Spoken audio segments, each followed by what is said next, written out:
Mohon izin memperkenalkan diri, saya Ria Tarigan, istri dari Itu Tommy Samuel Marbun. Saya sedikit bercerita kronologi yang saya alami dari sebelum, setelah itu saya mendapat kabar suami saya mendapat kejadian, dan lanjutnya sampai pencarian yang tidak membuahkan hasil. Jadi pada tanggal 11 Desember itu saya bersama suami, kami sampai di Bintuni. Setelah itu suami saya mempersiapkan operasi ini. Jadi dia mempersiapkan pasukan, mempersiapkan senjata dan sebagainya. Di sela-sela itu kami masih mempersiapkan Natal karena kebetulan kami Nasrani. Setelah itu pada saat kami makan siang, ada satu hari kami makan siang, saya nggak tahu kenapa tiba-tiba suami saya mengeluh.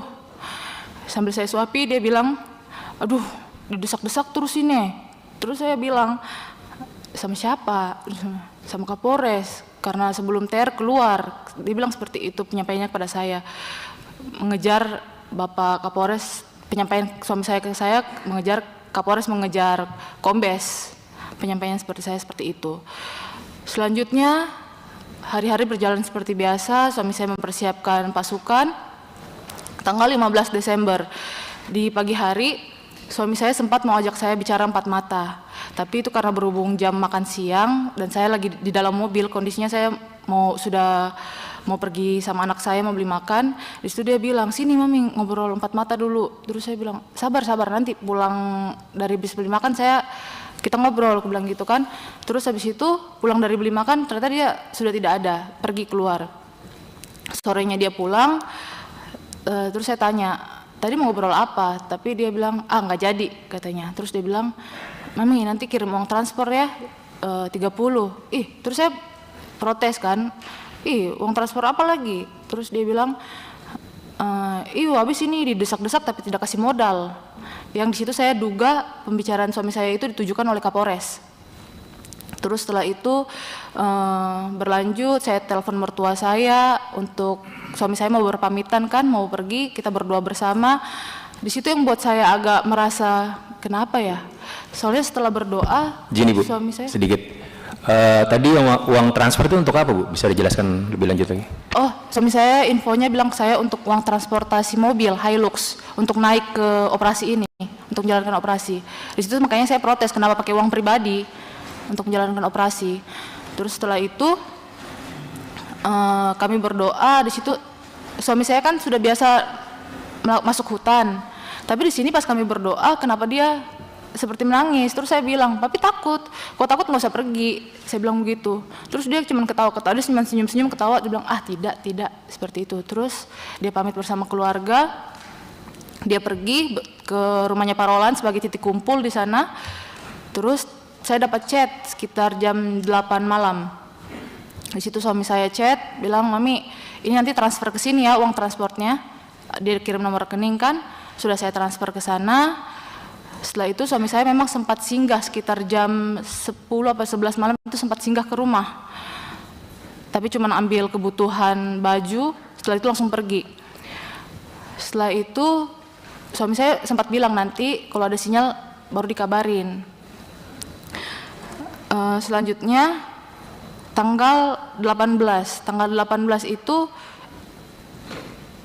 Bapak Wakapolres dan Ibu Wakapolres datang ke rumah saya sekitar jam 1.30 siang menginformasikan kalau suami saya longbootnya terbalik. Pada saat itu informasi yang pertama saya dapat itu longbootnya terbalik. Terus saya tanya, siapa yang lihat? Tahu dari mana informasinya? Terus dia bilang, Bapak Waka bilang, Dek, informasinya belum jelas, tapi katanya dari tim yang sudah longboot yang satunya bilang mereka lihat perahunya Tommy terbalik tapi orang-orangnya nggak ada. Itu informasi pertama yang saya dapat. Terus saya sampaikan juga ke mertua saya, ke keluarga saya seperti itu. Setelah itu jam 3 siang saya dapat telepon dari Ibu Kapolres. Ibu Kapolres menyampaikan semangat seperti itu kan.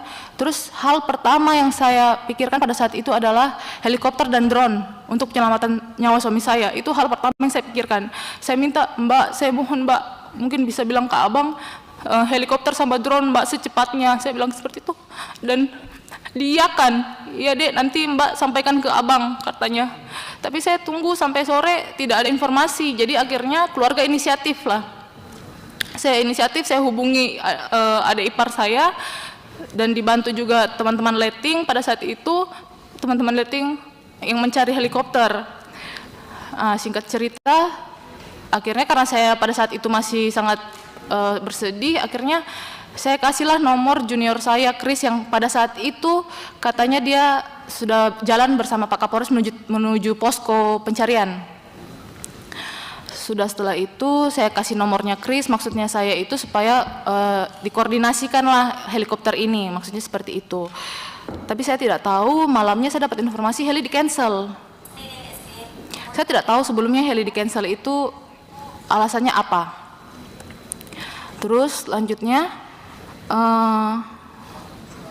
saya dapat telepon dari Kapolres pada malam itu. Kapolres bilang, Dek, seperti ini Tommy ternyata tergelincir dari longboat. Jadi ini sudah pernyataan yang berbeda dari penyampaian Bapak Waka.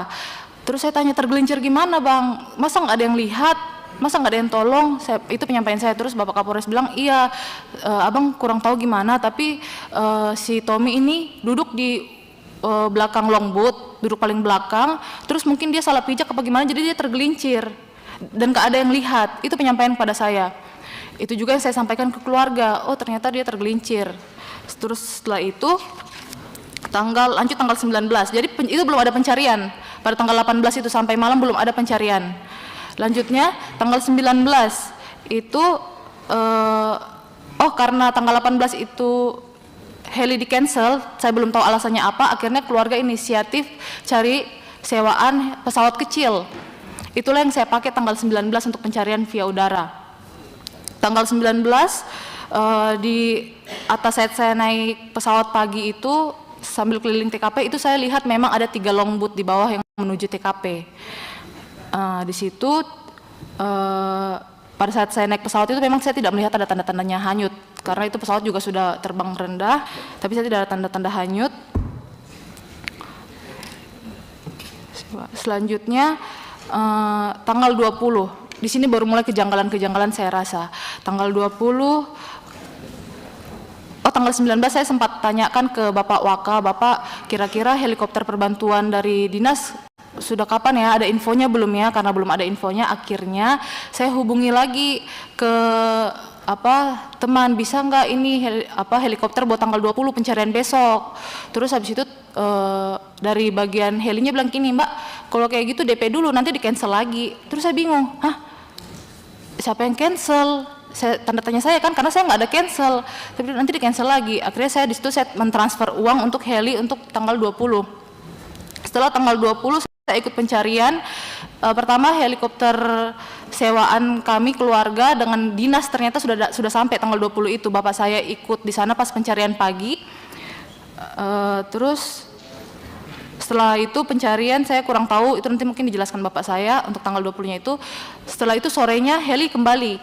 Karena heli kembali, saya kan sebagai istri saya merasa belum puas, jadi dan waktu itu masih sekitar jam 4, jadi saya bilang ini heli masih bisa putar sekali lagi nggak? Kalau masih bisa putar sekali lagi saya yang lihat sendiri, saya mau cari. Terus habis itu akhirnya heli di ACC, pergilah sore itu saya ikut pencarian sekali lagi, tapi ternyata tidak tembus karena di wilayah sana sudah mendung, sudah gelap, jadi helikopter terpaksa kembali lagi. Selanjutnya karena malam harinya itu saya dapat telepon dari Pak Kapolres. Terus Pak Kapolres menyambungkan telepon itu ke Pak Kanit Resmob, Pak Roland Manggaprau. Di situ Pak Roland menceritakan, Ibu, kejadiannya itu pertama saya adalah orang yang menyeberang berenang, diikuti beberapa anggota, cuman saya merasa arus kencang, makanya saya sudah kasih kode silang-silang, dan orang bapak yang berada di sisi, suami saya yang berada di sisi sungai itu, mereka sudah kasih kode oke untuk tidak menyeberang. Keterangan Pak Roland, dia masuk bersama anggota yang sudah berhasil menyeberang, mereka masuk ke dalam hutan sekitar 20 meter. Di situ dia dengar kalau ada suara dari sungai, arah sungai, teriakan 2 kali. Akhirnya mereka ini lari kembali ke arah sungai. Pas mereka kembali ke arah sungai, ternyata Pak Roland bilang dia melihat suami saya berdiri di satu tandusan yang airnya setinggi lutut. Setelah itu suami saya terduduk, tersapu air, dia sempat lihat tangan suami saya sekali panggil begini. Masih ada sekali, habis itu hilang. Di situ penjelasan Pak Roland, dia mau menolong suami saya, dia mau berenang ke arah sana, tapi katanya mukanya tertumbuk kayu yang buat Pak Roland pusing, jadi tidak sampai ke titik suami saya yang lihat mereka tandusan sebatas kaki itu. Setelah itu karena saya tidak percaya begitu saja dengan apa yang disampaikan, tanggal 21 saya telepon anggota yang memang ada juga satu tim bersama suami saya. Saya telepon, saya tanya, Gideon, bagaimana cerita kronologi sebenarnya? Apa yang terjadi sama Bapak sebenarnya? Di situ Gideon memang bilang, pertama saya tanya, siapa yang satu tim sama Bapak pada saat menyeberang? Dia bilang, Ibu, ini. Terus, kalau gitu yang dari Brimob siapa? Saya tidak kenal Ibu, katanya. Ada nomornya enggak? Tidak ada Ibu. Terus bagaimana menurut menurut penglihatan kamu? Saya tidak tahu Ibu, seperti itu kan. Terus dia bilang, Ibu kalau untuk kronologi mungkin Ibu bisa tanya ke Pak Roland, karena Pak Roland yang Pak Kanit katanya kan, Pak Kanit, karena Pak Kanit yang waktu itu lihat. Terus saya bilang, tapi saya mau tahu versi kamu. Terus dia bilang, saya tidak berani Ibu. Itu menjadi tanda tanya kepada saya pada saat itu. Akhirnya saya mematikan telepon, terus saya tanda tanya ke saya, kenapa anggota tidak berani berbicara? Itu satu tanda tanya saya.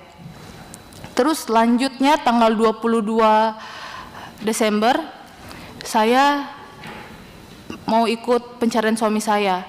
Itu di bandara, saya diantar Ibu Kapolres dan Ibu Waka. Di situ ada sesuatu yang membuat saya sedikit hancur karena sembari menunggu helikopter disiapkan, saya duduk-duduk bersama Ibu Kapolres dan Ibu Waka, disaksikan dengan Ibu Waka. Ibu Kapolres menyatakan seperti ini, iya Dek, Abang sama Mbak kira Tommy cuma ngeprank, karena kan Tommy suka bercanda sama Abang, katanya kan. Jadi Abang kira pas diinformasikan itu, Tommy cuma ngeprank, makanya Abang santai-santai aja. Tapi sampai malam ternyata Tommy nggak ketemu. Baru Abang panik. Itu penyampaian dan disaksikan oleh Ibu Wakapolres. Setelah itu saya mendengar itu, saya langsung berdiri, saya keluar. Saya sedikit hancur sebagai seorang junior karena selama ini suami saya sangat-sangat setia sekali untuk Bapak dan Ibu Kapolres. Tapi di situ saya merasa nyawa suami saya dianggap remeh. Setelah itu saya ngobrol bersama Pak Roland di luar ruang tunggu. Kami bertatapan jarak seperti ini.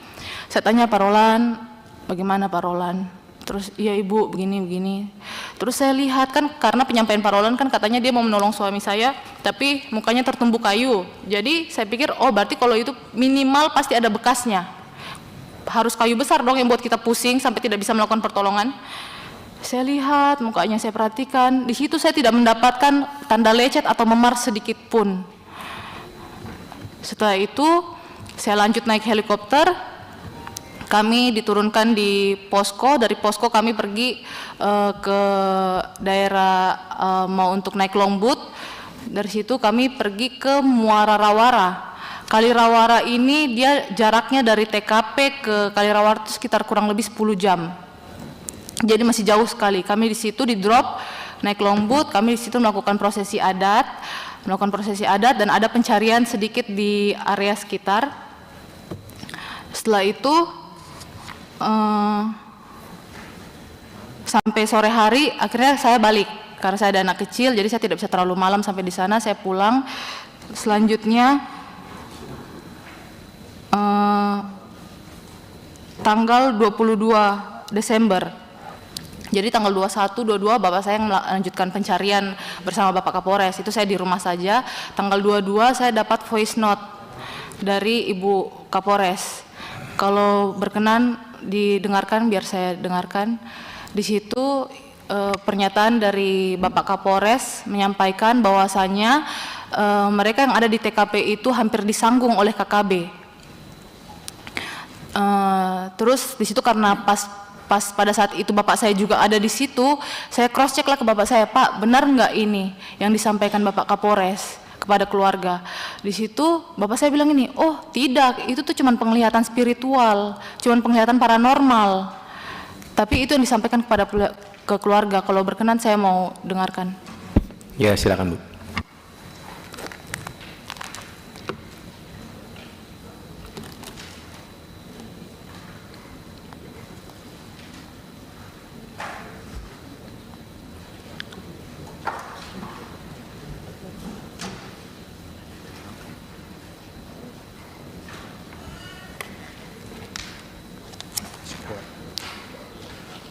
Om Tarigan, ini Papi sama Om Tarigan, bapaknya Ria menuju ke titik paranormal yang dikasih lagi saya, dibantu sama Danion. Ini Papi baru tiba dari titik hanyut, tapi di sebelahnya kali yang banyak OPM-nya.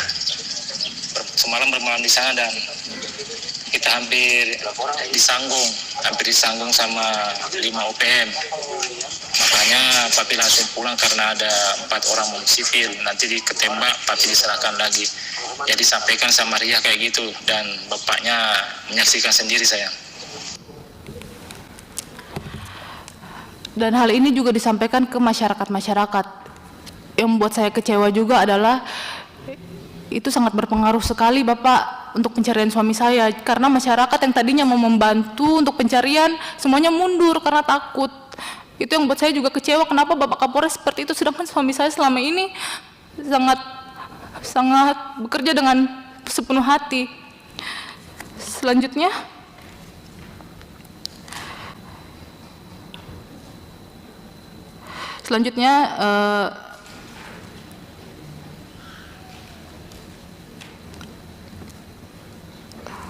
oh ya, tanggal 23 itu yang saya ikut pencarian itu sudah tidak ada lagi, belum pernah lagi saya ikut pencarian sampai pencarian itu berakhir. Selanjutnya bulan Januari, pemberhentian pencarian kan sementara tanggal 31 Desember.